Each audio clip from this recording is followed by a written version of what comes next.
V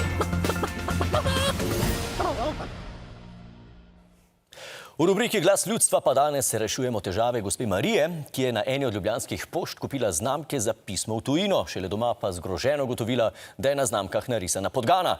Ker takih znamk ni želela poslati, jih je hotela vrniti, pa jih na pošti niso želeli vzeti. Ja, normalno, če pa gor podgana, ne? Izkazalo se je, da žival na znamkah sicer ni podgana, ampak močvirska rovka. Gospa pa se je odločila, da bo znamke namesto pošti raje podarila nam oziroma naši oddaji. Nekaj smo jih že koristno porabili in pisali naši strokovnjakinji za muhe, črve in ostale male živali. Mariji tokrat svetuje Svetlana M.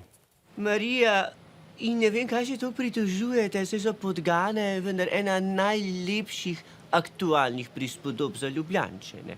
Gomazijo po mestu, prenašajo bolezni, ko pa se voda dvigne, pa vsi zbežijo. In zato jim jaz rečem kar podgančani. Ja kaj, golobi vas pa nič ne motijo?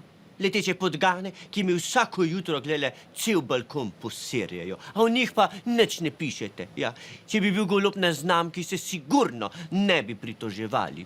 To so ta tipična slovenceska dvojna merila. Puj! Marija, če bi radi kaj več zvedeli o živalcah, jaz vam priporočam, da si preberete kakšno mojo pravljico, recimo Sopramiško, razen če se vam miš gravža. Ne, potem vam pekarne mišmaš sploh ne bom omenjala, saj bi se vam čiz zmešal. Sem vam pa napisala eno pesem, ne zaradi vas, gospa Marija, ampak zaradi sebe, vam jo povedala. Pesem gre takole. Marija rada bi v tujino poslala eno pismo fino. Na pošti znamke je kupila in doma se je zgrozila. Jih vrniti je želela, za šalterjem je izvisela.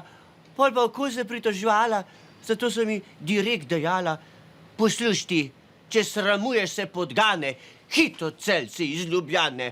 Marš! V starih cajtah smo na konc djal lahko noč, se vidimo naslednji teden. Zdaj pa samo rečeš, subscribi se in glej, kakor te je vola.